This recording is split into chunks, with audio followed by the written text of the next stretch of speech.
Hey everyone, this is Elenbaas from Nightlight Astrology. Today we're going to take a look at the new moon in the sign of Capricorn, which is coming up this week. We're going to look at it from the standpoint of not only the sign of Capricorn that the new moon falls in, but also a number of contextual factors surrounding the new moon that also play an important role in the shaping of this lunation cycle and its themes. So that's our goal for today. And as always, before we get into it, don't forget to like and subscribe, share your comments and reflections as you have them. We'd love to hear from you guys. You can find a transcript of any of our daily talks on the website, nightlightastrology.com. Few quick announcements. You may want to head over to nightlightastrology.com to check out some of the courses that are beginning this month. Our year 3 program begins this week. Our masterclass series begins next week. And our Roots and Spheres monthly moon circle also has its first meeting this week for the new moon in Capricorn. All of those are also available with need-based tuition. So if you are wanting to join any of those classes but need a little help because your finances are constrained or you're going through a hard time or anything like that, make sure you check those out. And if you have any questions about those programs that begin this month, you can check them, or you can look at the website again, check them out under the courses tab, and then email us with any questions, info@nightlightastrology.com. Okay, so let's take a look at the new moon. I've got a bunch of different factors we're going to be looking at this week for the new moon that I have written down in a list. I think there's 7 of them. So here is the new moon in the sign of Capricorn. And let's take a look at a couple of the features. We'll just sort of preview them. So here's the moon in the sign, new moon in the sign of Capricorn. This new moon is therefore in the domicile of Saturn, the exaltation of Mars.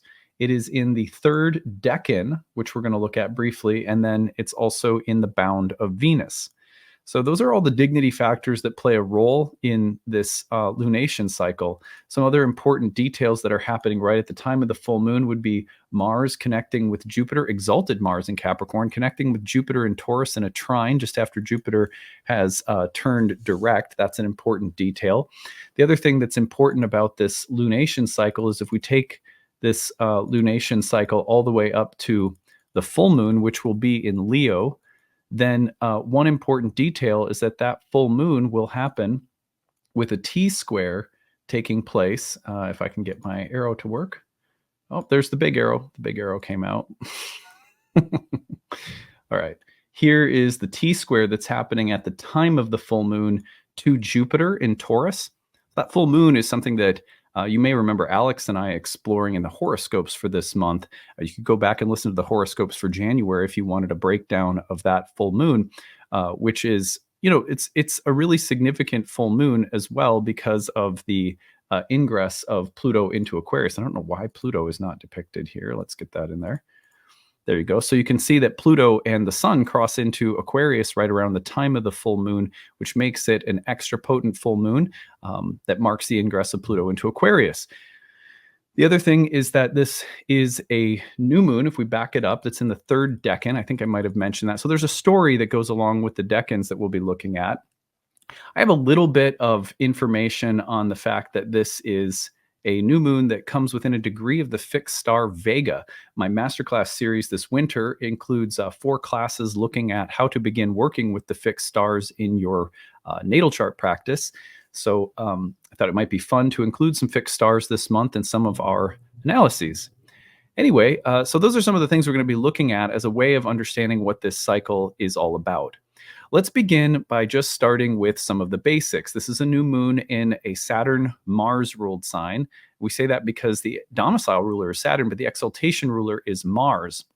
And it's important to note that Mars is actually in the sign of its exaltation, which gives this new moon a very, very martial flavor, especially because at the time of the new moon, you also see that Mars is applying in a trine with Jupiter in Taurus. So a very powerful earthy trine between the benefic Jupiter, who's just turned direct, and an exalted Mars. What does that mean, right? We're going to be looking at that along with some of the 3rd decan symbolism. I think that there's some really interesting things that we can say about this signature around the time of the new moon. But to start with, a new moon in Capricorn. By the way, Pluto is also culminating at the last degree of Capricorn in this moon cycle. So that's another signature that we'll be looking at here. But, some of the features, and let me just kind of just turn this screen off.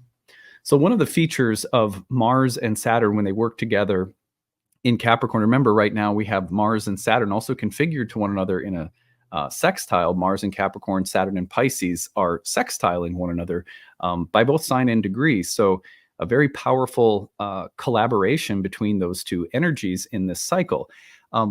It's nice that Saturn's in a watery sign, gives it a little bit. I mean, so much Earth in Capricorn can be, I don't know, a little steely, a little heavy. There's a weightiness to Capricorn, as you probably all know, that often, signals things like responsibility, duty, authority, achievement through persistent hard work, discipline, and those are great qualities, especially when you need to get things done, where you need to take a big step in terms of maturity, growth, discipline, or focus. You need more of that. This is a new moon that can give those kinds of things to you. But it's Saturn and Pisces nicely configured with Mars at the opening of this cycle brings a little bit of a romantic, emotional, empathetic sensitivity. It brings with a kind of wisdom that's come through maybe grief or suffering in the past. It comes through not wanting to miss how things feel, in addition to looking at the practical details of what needs to get done or what needs to be accomplished. It's not just, put your nose to the grindstone and work hard and get a lot done, which is, one of the most powerful things probably about this new moon is the amount of, practical pop, so to speak. It's like, wow, Mars and Jupiter configured to one another in Earth signs. You can really get some things done. You can move a mountain feeling behind this new moon.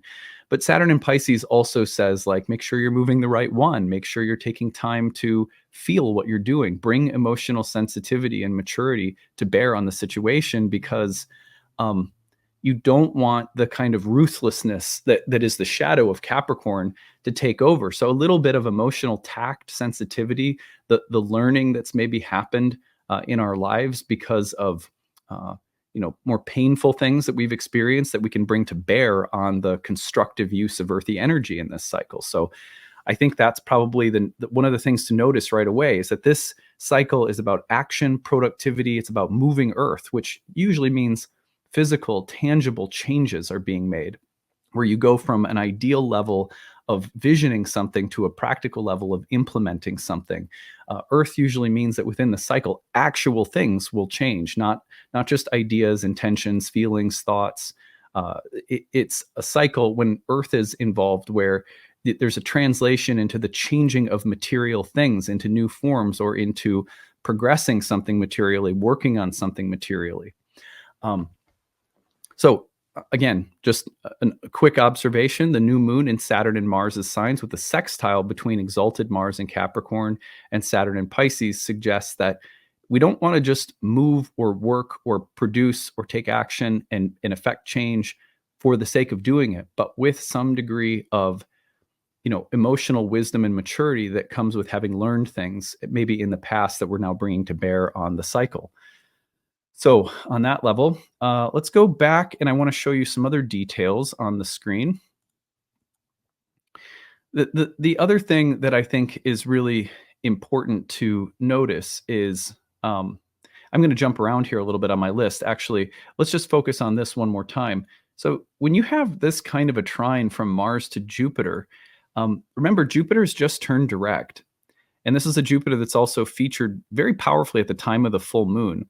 Remember what we said about the last moon cycle, which was in Sagittarius. We said that this moon cycle has to do with a reorientation of values, beliefs, and the systems or structures of order that shape and grant coherence and unity to our life. That's Jupiterian structure. There's different kinds of structure. It's not like we can, I kind of gave some talks last month where I said, look, Saturn doesn't have the market cornered on structure. Jupiter offers a lot of structure. For example, when you think of the institutions in our society of morality, law, justice, government, religion, education, those are all ideally institutions of Jupiter. Now, there's always a conversation between Jupiter and Saturn when it comes to the shifting of orders, ages, structures, institutions. But properly speaking, in their ideal form, our beliefs, ideals, and how they take shape in the world to grant some kind of coherence to our social experience, that's Jupiter. That's Jupiter's domain. Jupiter would be like the ideal of fairness or justice or individual rights or the ideal society and how it should be run as a way of maintaining unity. Those are all Jupiterian things.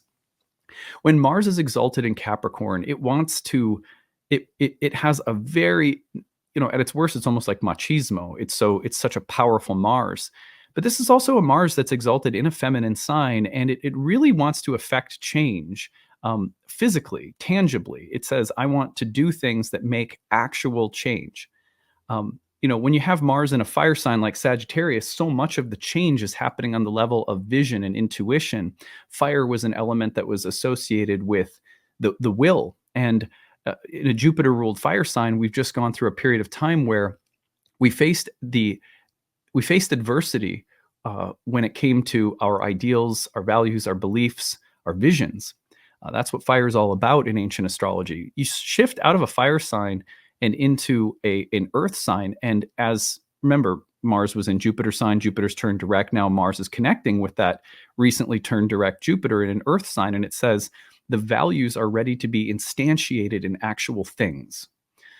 And so you hear me say that in so many different ways with this cycle, but Mars exalted trining Jupiter is about beneficial actions that accord with new values that are seeking expression in the actual material circumstances of our lives.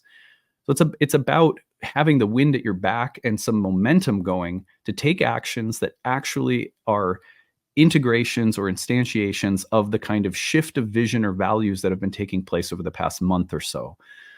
And it's a strong energy coming through at the time of a new moon that's also in the last decan of Capricorn, which we'll talk about in a little bit. So just that kind of like, it really is like you have some power tools that you're trying to build something cool, like a deck where you can sit out in the summer and play music or meet and talk with friends. It still requires that you cut some wood and lay down some lumber and you have to build the deck. And so if the change in values is like, well, gosh, Jupiter and Taurus, I'd love to have a beautiful deck or a garden or something. It's like, well, you're going to have to move some earth, So the energy is there to start doing that right now. And that's what's really exciting about this cycle. Now let's jump back to my number 2 point, which I kind of, again, like I never know if I'm going to exactly follow my order, but new moon in the term of Venus in Jupiter's sign. Jupiter just turned direct and Venus will soon enter Capricorn. Let's explain that slowly so it makes sense. So the new moon is taking place at 20 degrees of Capricorn, which falls into the term of Venus. So there is also a strong consideration for Venus during this cycle. And we know that because Venus is also in Jupiter's sign, while Jupiter is in Venus's sign and the bound of Venus. And we know that Jupiter plays a huge role in this cycle by virtue of being in the T-square with the full moon. And remember, at the beginning of the cycle, Mars is also trining that Jupiter. So you look at these little connections. It's sort of like a spider's web of connections behind any moment in astrology, but especially at new moons, you want to pay attention to what features of the web are kind of connecting and lighting up. It's like there's certain patterns that are going to light up more than others.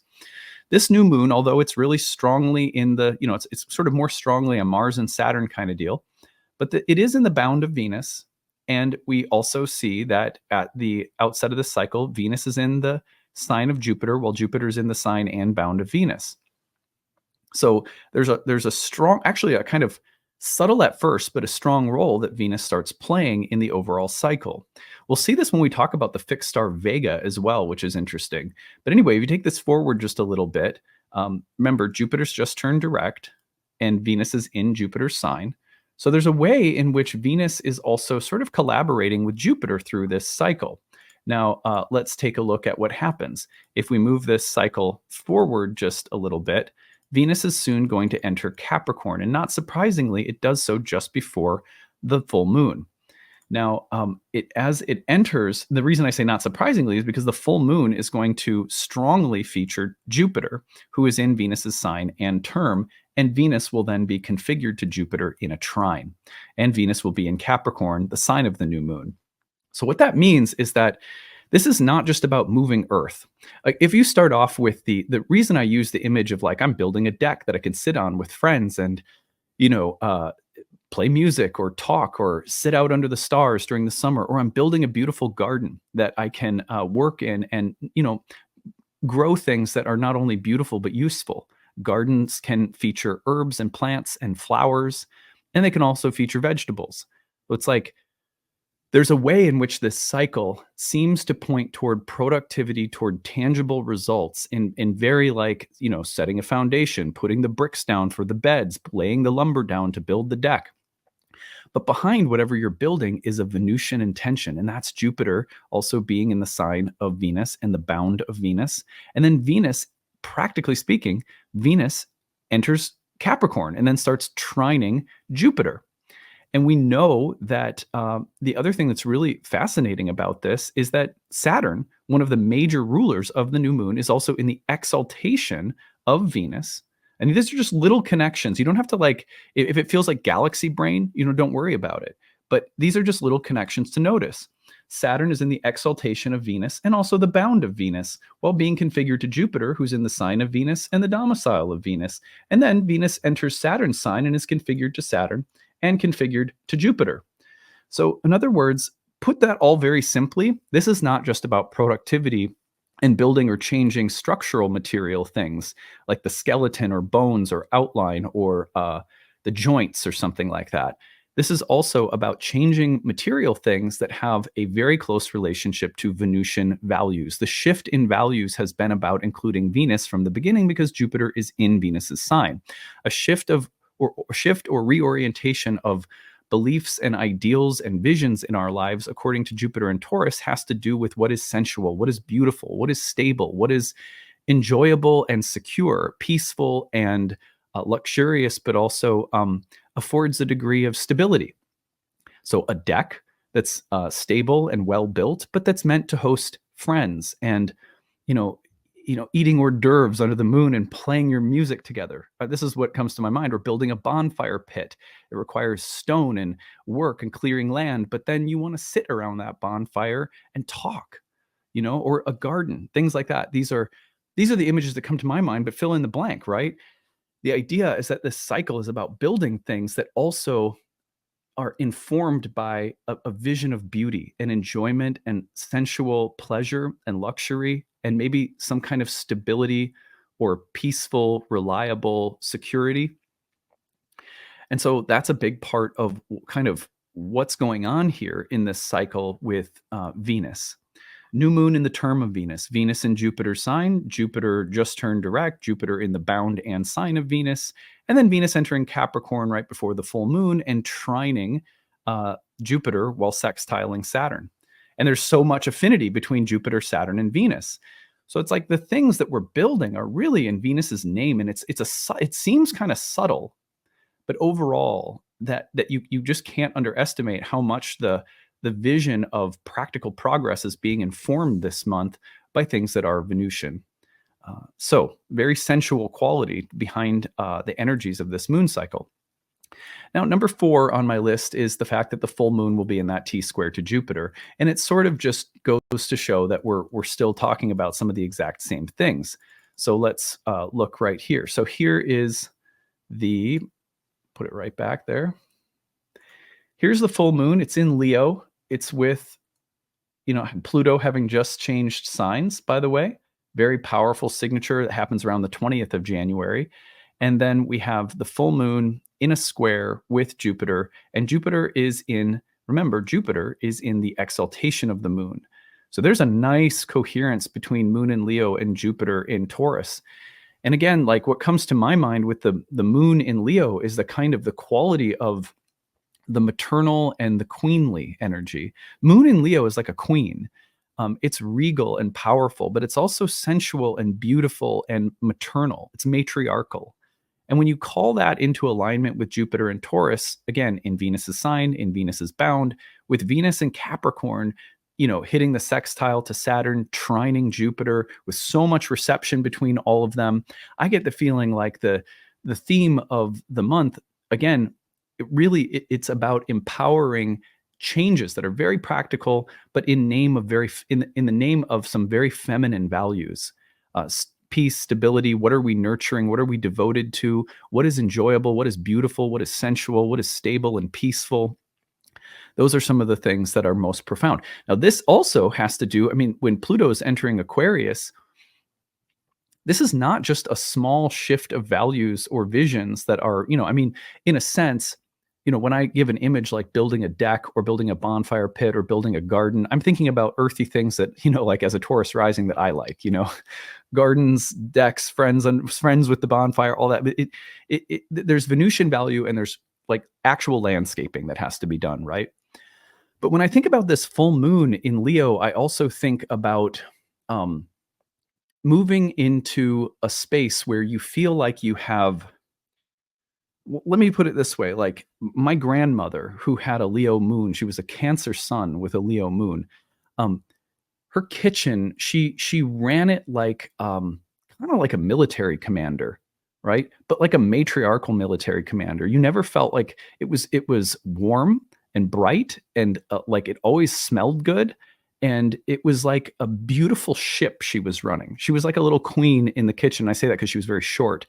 And I actually happened to have been born on her birthday, by the way, on July 16th.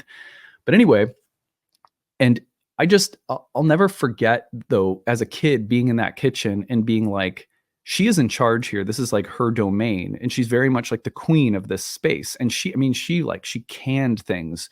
She made pies. She was like, and not only that, but she had a great relationship with the land too. Like she tended that my grandpa had an apple orchard that she was, involved in, and they kept bees and they had a Christmas tree farm. And she was very much someone who liked to work on the land too. Anyway, my point is that there was a sense of this being an opulent kind of kitchen garden, and she was the queen of that space. The changes that we're trying to make, the structures that we're trying to build are Venusian, and it's also about coming into a greater sense of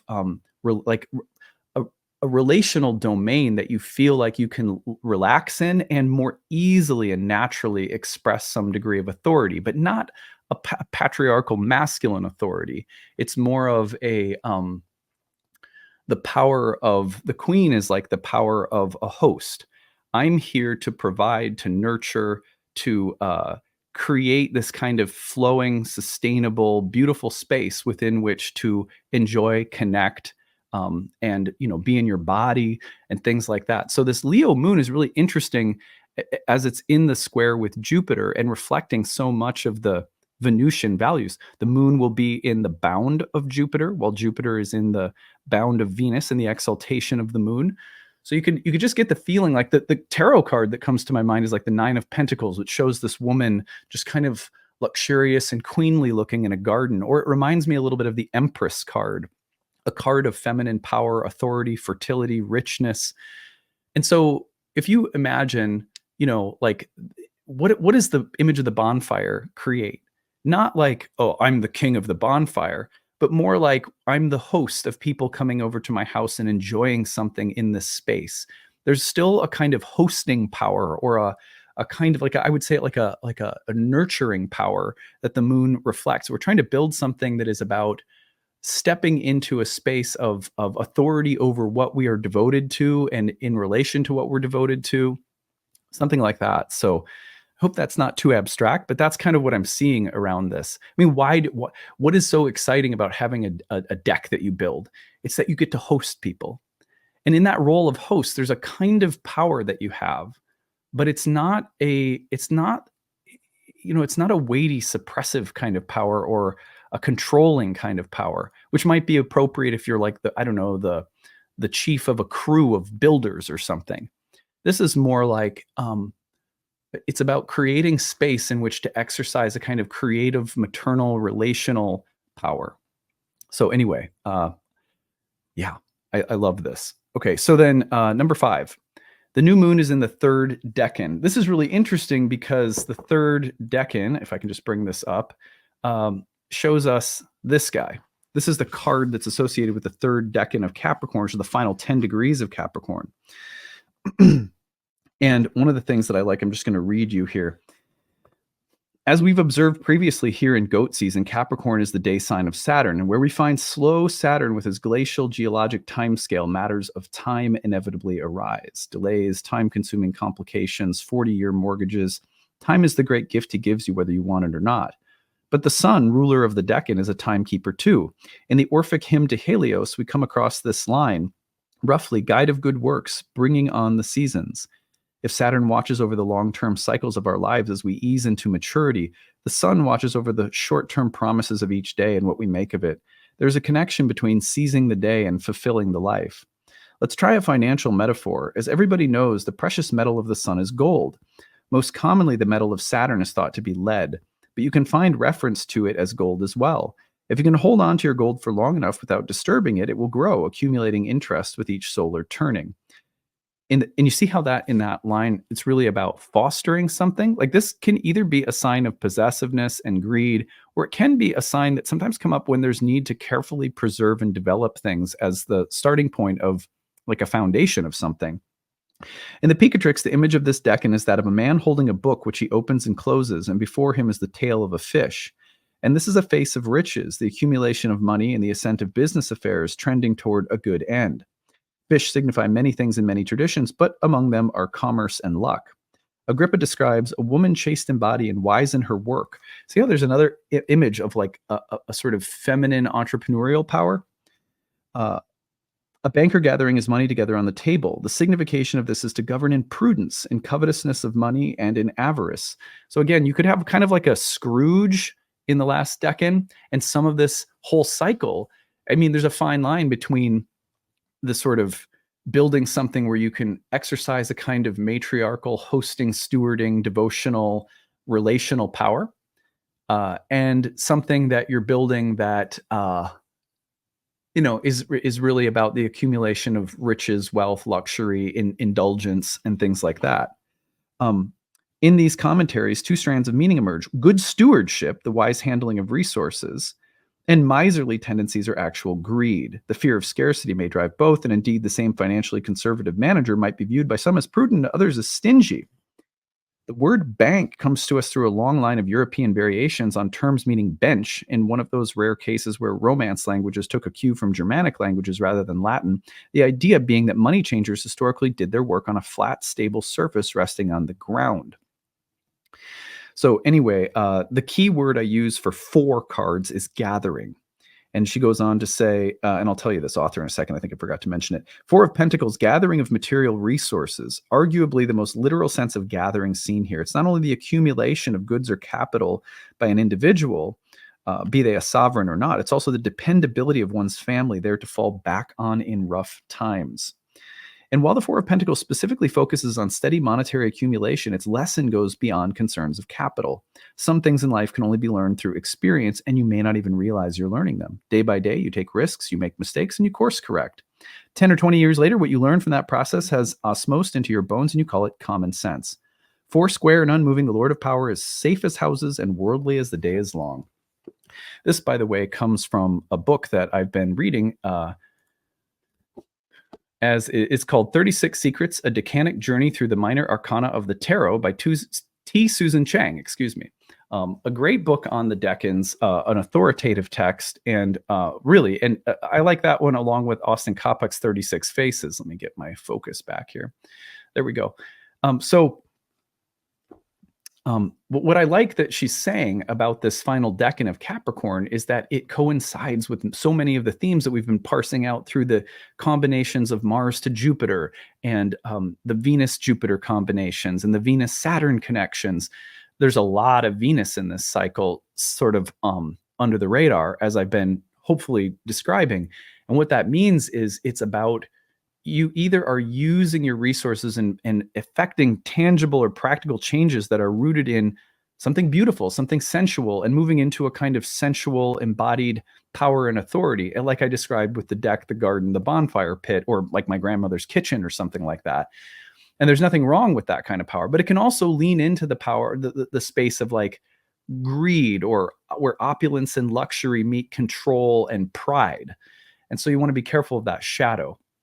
And it's also about walking the line between building things that are beautiful and enjoyable, that give you a sense of pride because you care for them, and they are the spaces in which you can create meaningful human relations and connections and joy and happiness. But also the things that we build or create or design may be there because we think that they'll empower our sense of worth. And that might be coming from a space of undervaluing ourselves or not being fully aware of the shadows of our ego, like vanity, pride, greed, etc.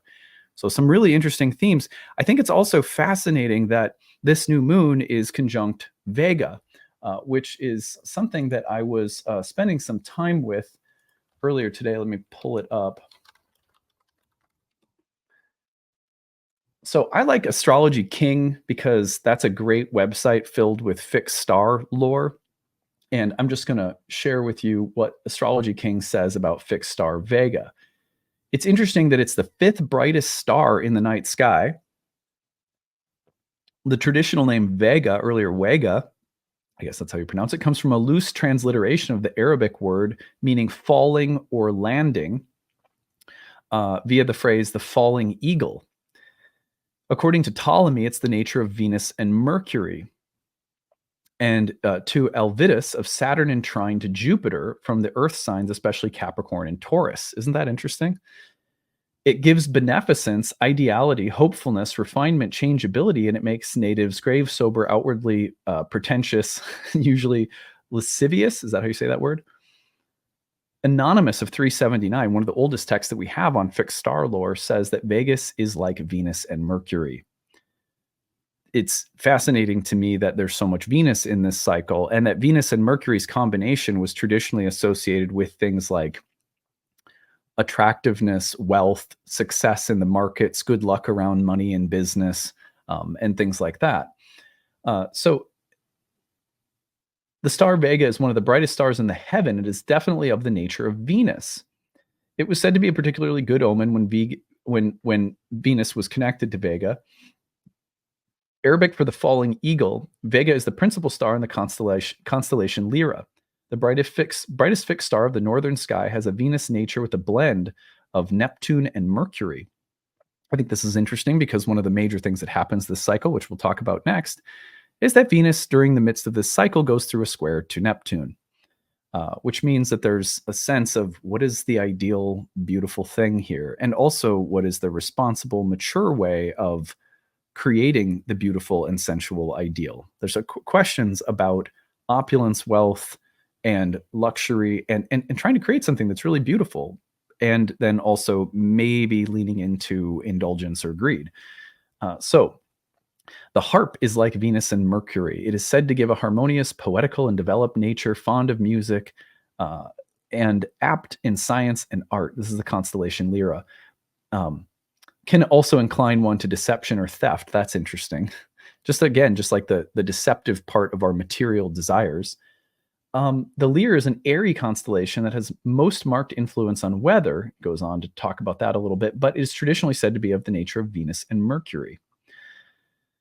Good fortune, happiness, gifts, fortunate for love and marriage, gains by legacy and inheritance. Goes on to talk about some of the connections to like business, art, and opulence, materially speaking, and sort of like good luck around business, money, and things that are marketable, profitable, and sensual, and also a connection to the arts.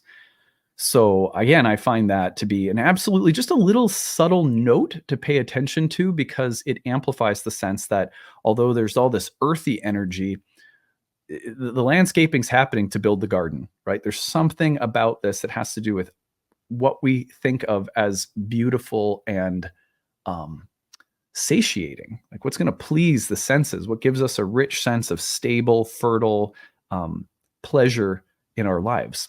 All right. And then finally, this cycle also speaks to the maturation of Venus, which I've been talking about a lot. But the reason I say the maturation of Venus is because as this cycle goes on, we're going to see this very interesting dynamic where Venus is square to Neptune right around January 19th. Just put this up on the screen. Venus is square to Neptune. And this is happening right? Isn't it interesting that this is happening as Mercury is also trining Jupiter, a bunch of trines to Jupiter. We have the moon on this day exalted in the sign of Venus, Venus square to Neptune, right? So it's a very it's a very Venus-y day around the 19th. And yet, one of the major significations of Venus Neptune has to do with what we desire versus where the impulse toward pleasure is perhaps deluding us or leading us astray. And shortly after this, Venus will enter Saturn's sign, while Saturn is in Venus's term and exaltation. And so there's this way in which the cycle points to the sort of over the top, starry eyed, romantic, bliss seeking energy of Venus, but also the maturity of that as we're looking at practical, tangible use of resources, not going to extremes, not being too indulgent, and not losing ourselves in a kind of covetousness or lust. How do we build something that's beautiful but also mature? And how do we, honor our desires in what we're doing and trying to build, while also, again, not sort of going over the top somehow? So a fascinating cycle, and I hope that this analysis was useful for all of you as we start here. Don't forget, this Thursday, we begin our Roots and Spheres moon circle. We meet at the new moon, and we discuss the cycle, and then we also meet under the full moons, and we discuss the cycle, all of the aspects and planetary energies, and then we pair them with plant teachers. So we have a plant teacher that we work with, and we diet every cycle. And as we do that, we also pair intentionally crafted rituals that you can do or not in your spare time as a way of spiritually focusing for the month along with the plant teacher. We also have guided journaling that we suggest, and then we come into group under the full moon and we reflect and talk about how things are going and really learn from each other's stories. So it's a really nice community space to learn, grow, and intentionally work with the energies of the moon cycle. You can check it out on the website, nightlightastrology.com. It's not too late to join. We start Thursday evening. We meet Tuesday and Thursday evenings, generally speaking, from 5 to about, or 5:30 to about 7:30 p.m. Central Time, or 6:30 to 8:30 Eastern. What else? If you need a little help because you're hurting financially, check out the need-based tuition option on the website under the Roots and Spheres tab, which is in the courses menu. We'd be glad to help you out. Any questions, email us info@nightlightastrology.com. Hope to see some of you there, and I hope you guys will have a very nice moon cycle ahead. All right, that's it for today. Bye.